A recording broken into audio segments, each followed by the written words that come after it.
Alors aujourd'hui, en ce début d'année 2025, on va parler d'un sujet, on va parler du positionnement. En même temps, ça peut être un concept qui peut être vraiment large. On peut parler du positionnement qu'on a en tant qu'entrepreneur, du positionnement de notre entreprise. On est en croissance, on veut stabiliser. Mais on va attirer l'attention aujourd'hui sur le positionnement dans le recrutement. Et là, j'ai vraiment la chance d'être accompagnée de ma collaboratrice qui est ma caméraman personnalisée. Et en plus, je lui ai dit, vous la connaissez, vous l'avez vu dans d'autres capsules avec moi, j'ai dit, Sandy, gêne-toi pas, c'est des questions quand je partage le contenu pour vraiment amener plus de clarté, dans le fond, à la discussion. Donc, quand je disais de parler de positionnement en termes de recrutement, en tout cas, je ne sais pas pour vous, mais ce que je vois dans les entreprises, il y a beaucoup de changements. Il y a des employés, il y en a qui, des fois, qui tombent malades, il y en a qui déménagent, il y en a qui changent d'emploi. Il y a vraiment du changement, ça roule. Et souvent, en tant que dirigeant ou chef d'entreprise, on aime ça se faire des plans. Puis souvent, on sent que nos plans sont comme compromis parce qu'il y a un membre de l'équipe qui vient de quitter ou il y a plusieurs changements. Et ça peut être facile de tomber dans le réflexe de dire « Hey, là, je viens de perdre quelqu'un, je vais recruter rapidement, j'ai un manque, j'ai des clients à répondre. » Puis là, on se met de la pression.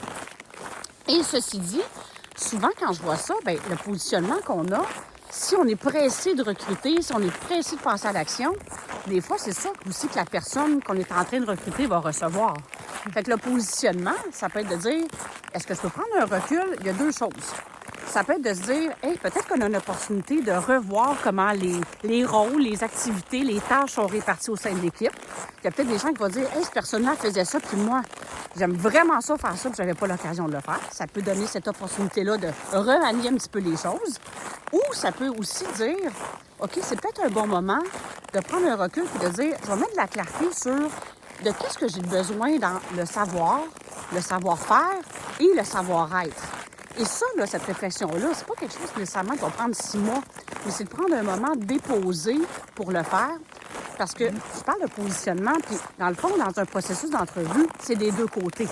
Il y a nous, comme employeurs, comme dirigeants, qui recrutent quelqu'un, mais il y a aussi la personne qui vient passer l'entrevue, qui nous recrute et qui va vouloir savoir c'est quoi la vibe de l'entreprise. Donc, est-ce qu'on est préparé à ça? Est-ce que notre positionnement il est clair dans la raison d'être de l'entreprise? Oui, mais la raison d'être du poste. Quelle vibe qu'on a dans l'entreprise? Est-ce qu'il y a de la clarté là-dessus? On est-tu bien positionné? Ou, comme dirigeant, on est en mode, je suis pressé. Fait que là, je vais prendre le, j'entends ça souvent, le moins pire des candidats. Le moins pire, voyons. C'est quand même, c'est impossible, t'as jamais entendu ça? Ben, je pourrais pas imaginer embaucher juste pour... Hey, on parle de positionnement, je vais prendre une petite pause, justement. C'est justement ça qu'on parle, de prendre une pause. Là, j'étais pas solide. Et souvent, quand on est trop pressé, Ouais, mes blagues à part, c'est ça. Oui, Fait qu'on est pressé et c'est ça que la personne va recevoir aussi. Fait qu'on veut tourner les coins ronds. Puis on oublie aussi la suite de ça quand des fois, on n'a pas pris le temps, je veux dire, entre guillemets, de bien faire les choses, de vraiment de se questionner de quoi qu'on avait besoin et tout ça. Bien, après ça, c'est les membres de l'équipe autour qui sont restés en place, qui arrivent avec un collègue ou une collègue de travail, puis c'était pas la bonne personne pour le poste. Ça n'a rien à voir. Est-ce que la personne, chaque personne a des talents, je le partage souvent, on a tout un talent unique, une contribution à partager et tout ça. Mais quand on n'a pas pris la peine de bien faire, il y a un match, puis de se positionner pour dire, c'est ça qu'on a besoin, c'est ça que l'entreprise a besoin, voici le genre de profil idéal pour ce poste-là. Quand cette réflexion-là est faite, ça fait voir vraiment une différence. Est-ce que c'est sûr et garanti à 100 % que ça va fonctionner? Je ne peux pas aller là puis vous partager ça. Mais une chose est certaine, c'est qu'on met les chances de notre côté que ça soit optimal comme recrutement et que ça ait du succès. Et ça l'honore aussi l'entreprise et les membres de l'équipe parce qu'on va avoir mis de la clarté dans ce qu'on recherchait. Ouais. Puis, fait que le processus est interactif aussi et le candidat va le ressentir. Est-ce qu'on est pressé? Puis, une autre affaire que j'ai vue, je donne un exemple. Là, on est tellement pressé de vouloir combler le poste.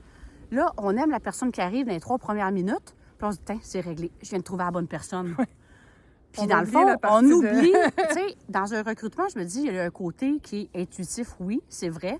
On peut avoir une impression dans les premières minutes, mais il faut que ça soit corroboré aussi avec est-ce qu'il y a un match entre la personne, son expérience, puis ce qu'on recherche dans le savoir, ce qui est plus, mettons, si on a besoin d'un certain bagage académique, le savoir-faire, c'est l'expérience que la personne a eue dans d'autres emplois et le savoir-être.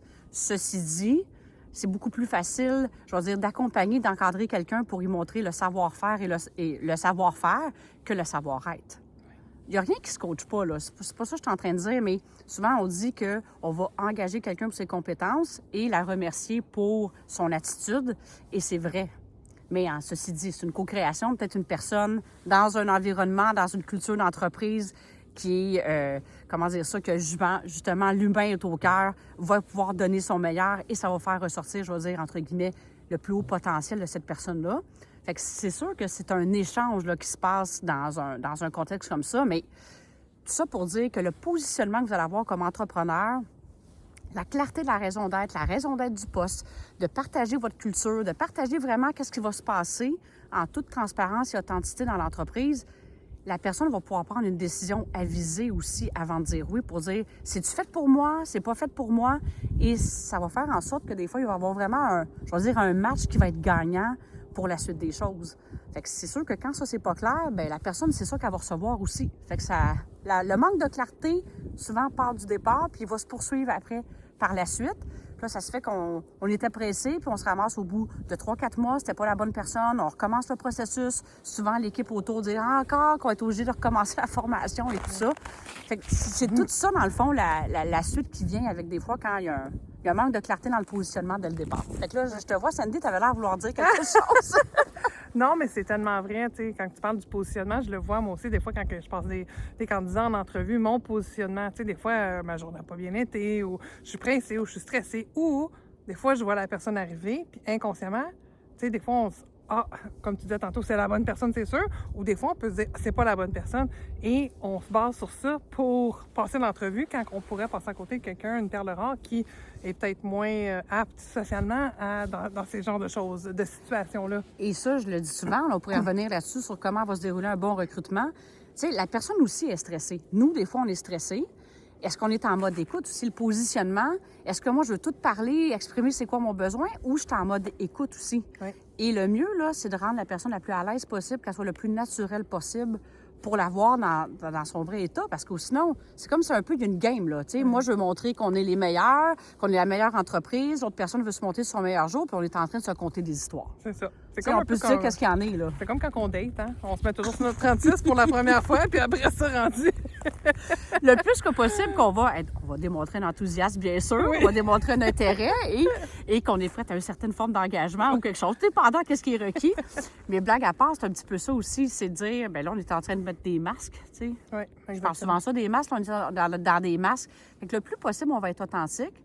Puis plus on est justement déposé, qu'on est positionné, qu'on est en mode de dire, je suis pas pressé, je vais prendre le temps que ça prend. Oui. Bien, ça va vraiment faire une différence. Puis je suis pas pressée, ça va prendre le temps que ça prend pour l'entrevue, mais aussi le processus d'embauche. Puis des fois, ça ne veut pas dire que ça n'arrivera pas rapidement. Moi, j'ai souvent vu des dirigeants que j'accompagne, ils n'étaient pas positionnés, là, c'était pas un bon candidat, il n'y a rien qui marchait. Puis à partir du moment qu'il y a une clarté dans le positionnement, c'est les bonnes personnes qui sont arrivées. Oui, on l'a vécu, nous autres, pas plus tard qu'au fait, on a embauché quelqu'un où est-ce qu'on dit, ce serait fun d'avoir quelqu'un avec beaucoup d'expérience. Ouais. Même si c'est pas exactement dans ce qu'on fait, des compétences transférables. Tout d'un coup, je recevais plein de courriels, puis je me disais, mais voyons, il n'y a pas Ça longtemps. se rapprochait de ça. Oui, vraiment. Fait que, tu sais, mon positionnement, puis de mon partenaire, de dire, OK, c'est vraiment ça qu'on recherche, il y avait de la clarté. Oui. T'as pas une équation dans ce sens-là? Oui, j'ai l'équation de l'efficacité. Oui, tu sens bien, hein? C'est super, je suis vraiment impressionnée. L'équation de l'efficacité, en fait, le premier élément, c'est la clarté. La clarté dans qu'est-ce qu'on recherche, la clarté dans qu'est-ce qu'on veut. Après, les autres éléments, c'est la fluidité et la simplicité. Fait que quand il y a de la clarté, après, c'est de dire, c'est-tu fluide? Oui. Tu sais, fait que là, on pourrait rentrer dans le détail. Ça ressemble à quoi le processus d'entrevue puis de questions? Mais déjà, la première étape, juste de prendre un petit recul pour dire, c'est quoi qu'on a de besoin, c'est quoi qu'on recherche? Y a-t-il une opportunité pour l'entreprise de revoir comment on répartit les rôles à l'intérieur de l'équipe? Ou, non, c'était la bonne chose, puis au moins, on est aligné, puis on l'a mis en mots. Puis l'autre affaire aussi que je vais dire, des fois, on l'a tout dans la tête, puis quand on a fait l'exercice de le coucher sur papier, de le mettre en mots, ça note des petits éléments. Ça, c'était pas clair, ou ça, c'était clair. Ouais. Fait que ça vaut la peine de le faire. Ça vaut, en fait, pas la peine, ça vaut la joie de le faire. C'est ça que Puis, j'allais dire. fait que ça amène vraiment un positionnement qui est différent et ça se reflète partout dans le processus. Absolument. Fait qu'on là, on parle plus d'efficacité. Puis quand j'amène des fois je vois les gens qui sont pressés, bien, je pense que c'est les coûts de ne pas prendre le temps sont plus élevés que Absolument. les coûts de prendre le temps. Oui. Puis, tu sais, quand on parle, on revient à notre positionnement. Tu sais, exemple banal, aujourd'hui, on s'est dit qu'on allait enregistrer dehors. On savait pas, nous, qu'elle allait faire moins... combien? Moins 25. Moins 25. Mais nous voilà, on est là, notre positionnement. Et On est vraiment émerveillés par le résultat. On trouve ça vraiment beau. On serait Ouais. curieux de connaître vos opinions. Si vous trouvez ça beau, si vous trouvez ça un peu plus dynamique que ce qu'on faisait avant. Oui. Alors, on a hâte d'avoir vos commentaires sur ce qu'on vient de parler en tant que positionnement. Ouais. Et si vous trouvez notre décor beau. Vous pouvez nous le dire. Alors, bien, on vous souhaite un bon recrutement et à très bientôt. À bientôt.